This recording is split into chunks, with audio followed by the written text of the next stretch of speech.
Hello, friends, and welcome to the Doing What Matters podcast. I'm your host, Teresa McCloy. And I'm your co-host, Erica Vinson, and we're thrilled that you're listening in today as we dive into discussions about life, business, and all the things that truly matter. Here on the Doing What Matters podcast, we embrace a holistic approach to living, rooted in rest, not rush. It's about connecting to our real self, our real life, and our real work, remembering who God uniquely created us to be, and redefining success through a different lens. So whether you're here to find inspiration, practical advice, or just a moment of connection, we're glad you're here. Welcome back, friends, and welcome back, Teresa. You have just returned from your final business trip of 2024. One of the things I love about opportunities when you go places, one of your favorite things to do is come back and be generous and say, I can't wait to share with you what I've learned. And so I'm really excited for this conversation today as you share a little bit about what you learned. Yes. So I just returned a few weeks ago from a training on public speaking and the art and craft of public speaking.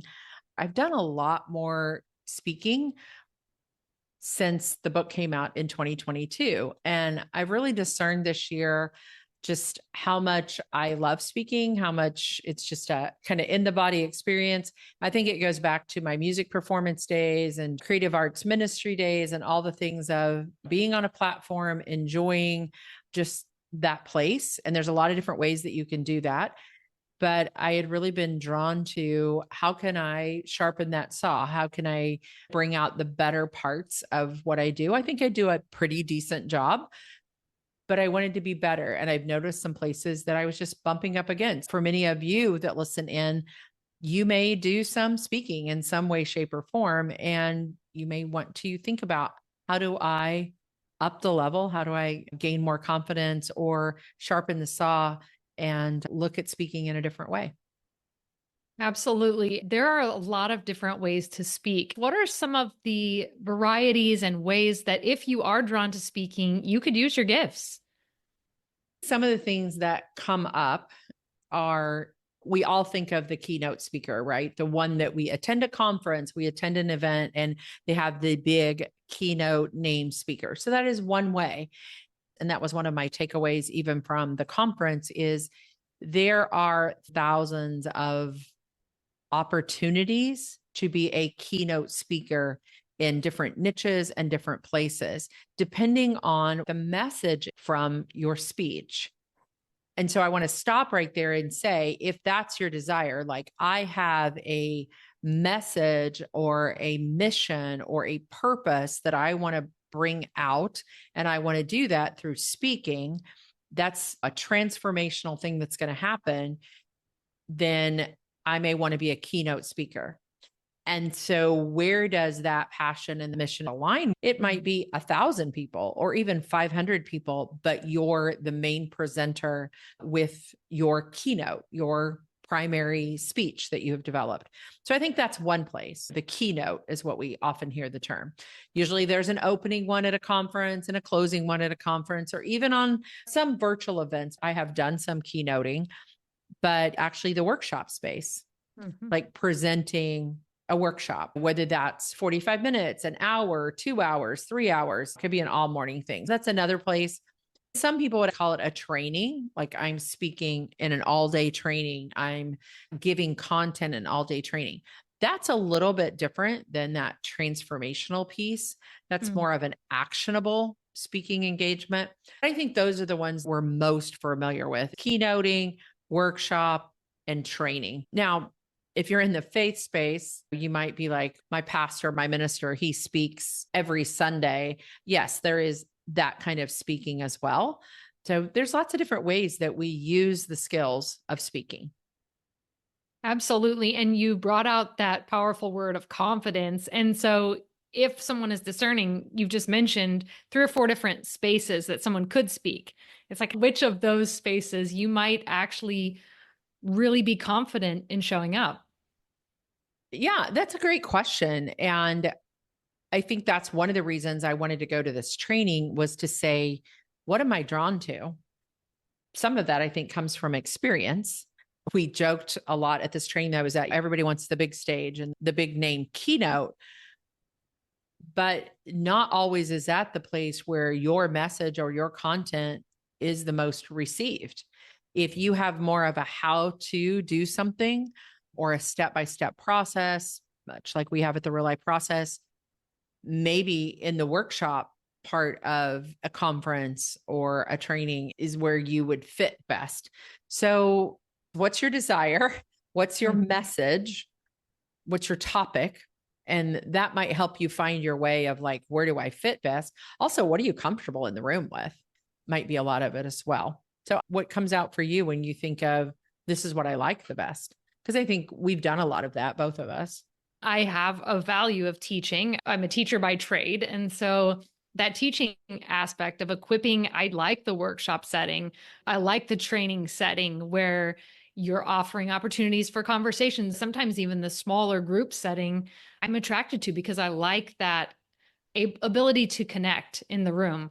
I was at a concert last night at my church and there's an opening act, right? We always think the main stage is coming. Honestly, the opening act had more ability to connect because of the position. And so I love what you're saying there, really discerning and saying, am I drawn toward keynote speaking? Because you may not have as many connections in a larger space as you might in the smaller space, but both are great spaces to use your voice.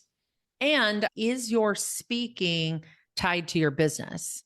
So if you're an entrepreneur, many of our listeners are in helping profession type places.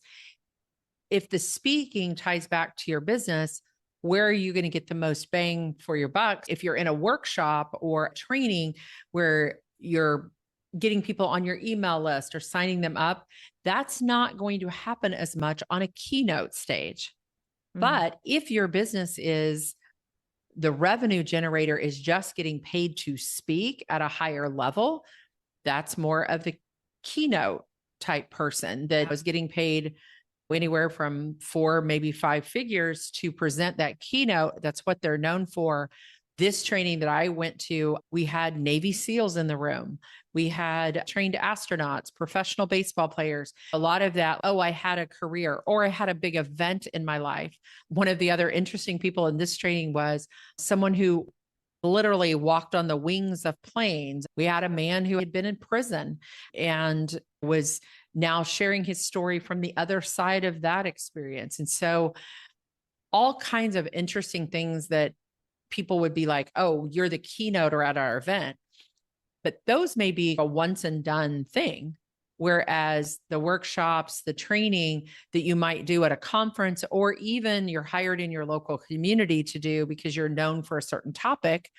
I do a lot of workshops and training here in my local community around emotional intelligence and time management. A lot of the pieces that are a part of the Real Life Process, I'll go in and do one-time trainings. The tool of the Enneagram, you and I have done some of those together. So what is the end result of how speaking fits into your business, or is it your business? Two different things.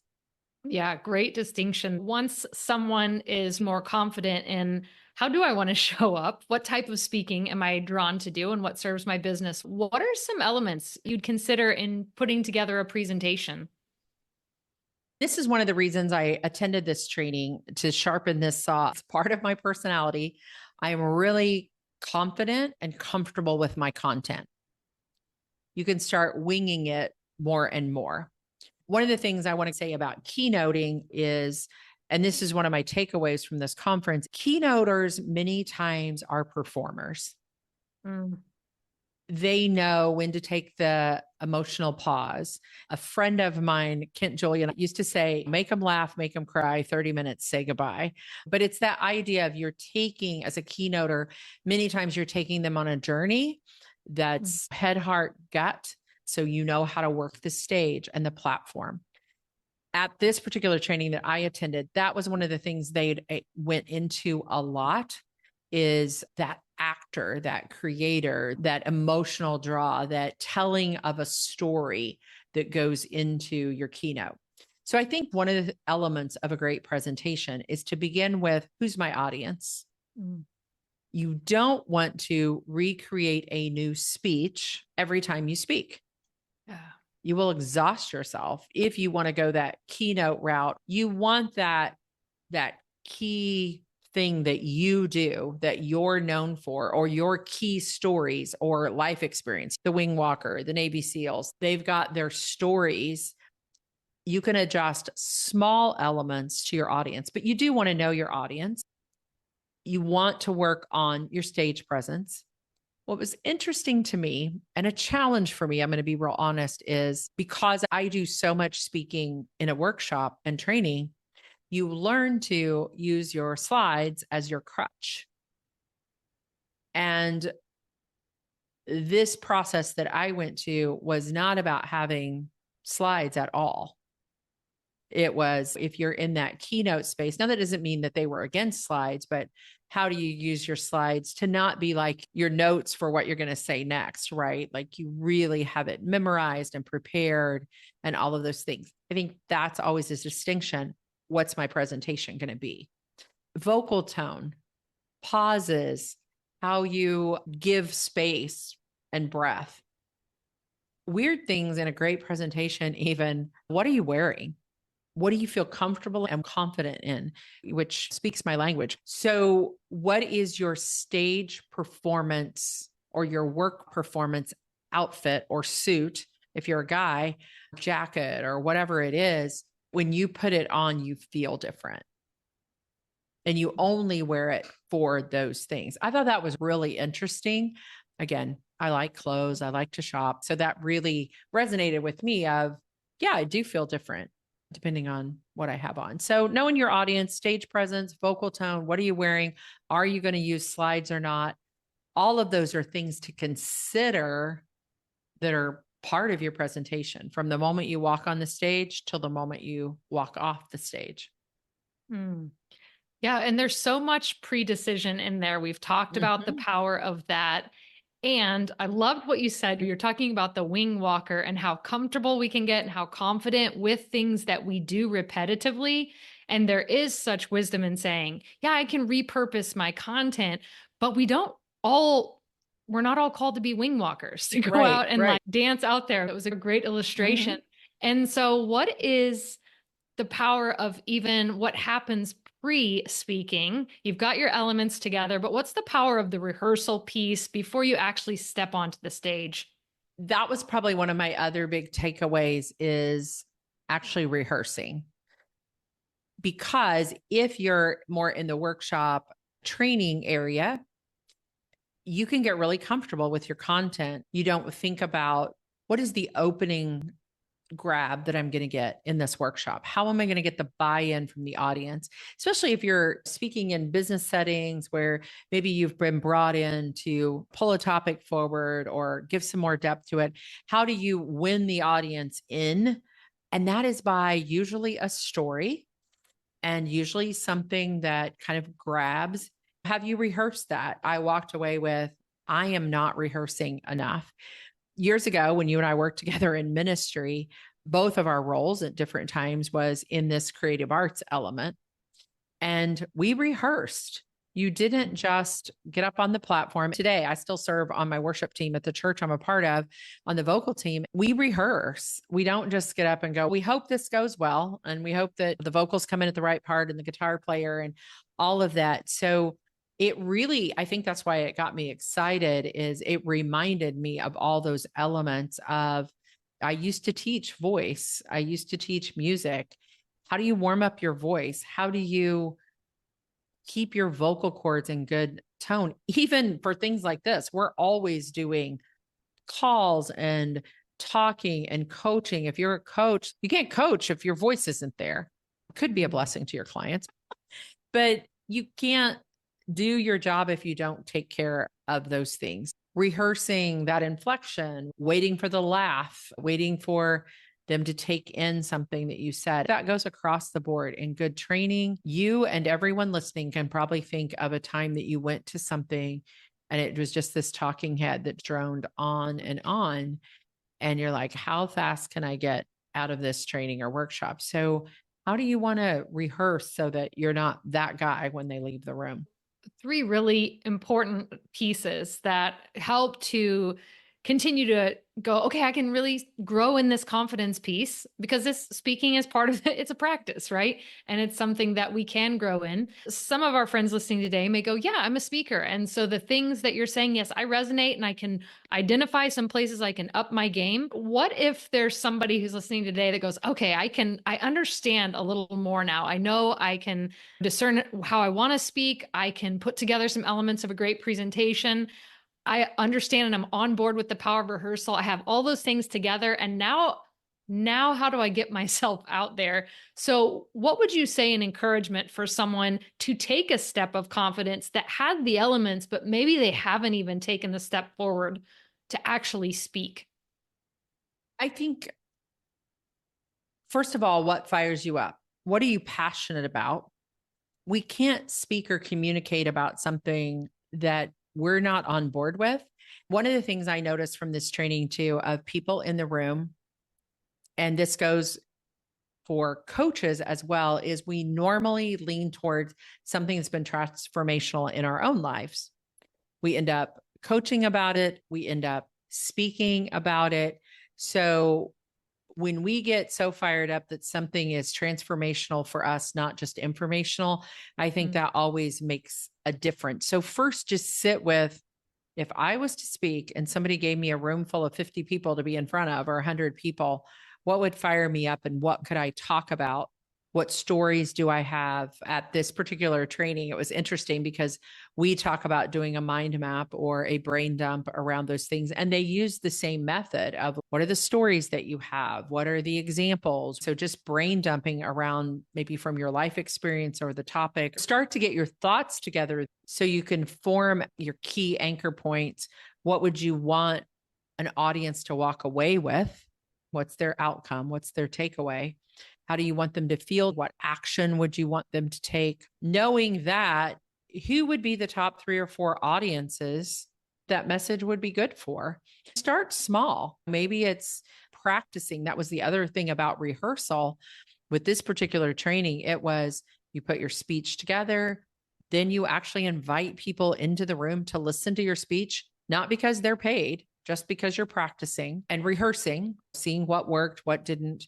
So do some of that. The other thing that I think is important is go watch good speakers, see where you felt those highs and lows, or good workshop leaders or trainers, if that's more the field. Things like TED Talks, these little 10, 15-minute impactful things. Watch those. There's a lot of great videos like that out in the market that you could learn from, and then start to do some research. Do you want to do more training around speaking to have that be part of the revenue in your business?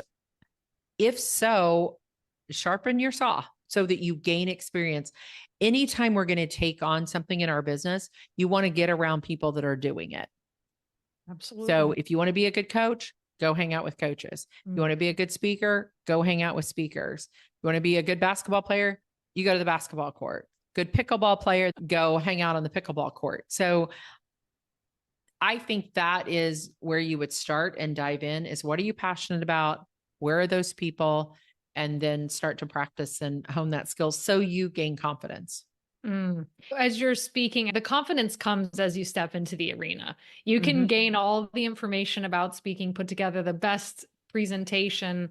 And yet, if you're not speaking, the confidence, that insecurity grows in the gap of the information that we have and the opportunity we might need to bravely step into. Teresa, as we served in ministry, one of the things that we invited the lead ministers to do over the years, as we would do reviews after a Sunday service and kind of go through and say, what went really well? What were some things we need to sharpen the saw on? We started asking our pastors to say, listen to the message that you delivered. And it is scary sometimes to start listening to yourself, but you can learn so much when you're willing to listen back and notice where are the places that you can continue to sharpen the saw. And don't forget to celebrate along the way. Yeah. When you say that, listen back, one of the things at this particular training is people took the risk to get up on stage and have one of the coaches give them feedback. I had the opportunity to do that. And it's scary to put yourself in that place. And you're like, wait, you didn't even let me get to the good part. But they're stopping you to say, what if you moved over here? Or what if you took a pause there? Or set it up this way or move this way on the platform. Once you get comfortable with that critique and that place, think what difference it's going to make you better. So it's the willingness. We do it a lot in coaching to have peer coaching and to listen in and then get feedback and do those types of things.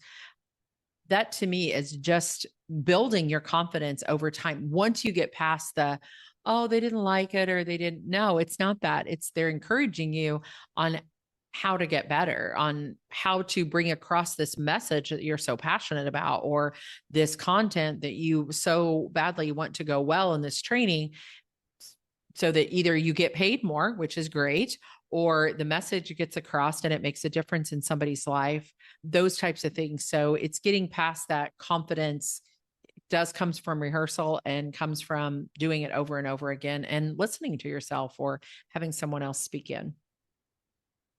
Love that. And so you've given us so much today. Just so thank you for your generosity and coming back. We can come back sometimes and we go, oh, I got to keep all this information for myself because I want to be unique and relevant and up my game. Really, I've watched over the years through the generosity and through the expansion of sharing that wisdom. That's where the impact has grown, the ripple effect. Thanks for sharing that today. I love one of the ways I think we also learn and put things deep within us is to reteach, reshare, rethink through content. I said before I hit record, I don't always take great notes at things. I wished I was a better note taker. But if I have the opportunity, it's one of the things the podcast gives us is the opportunity to reshare, rethink, be in the room together. It just goes deeper within me as well. So it's a benefit all the way around. This for me, I will say, was one of the most excellent things I've been to. It was a moment. I had a lot of really impactful, life-changing moments. So I'll end with this. Don't be afraid to take a risk to try something new. Sometimes that's where you will get those extraordinary moments that we often talk about. Lean into those and let those come to you. One event, one training that you receive could carry you for a really long time in the work that you do that matters. Every ordinary day has an extraordinary moment. You just have to look for them and don't overlook the doors that might open for you to have some of these kind of moments. We'll be back next week. Have a great week, everyone.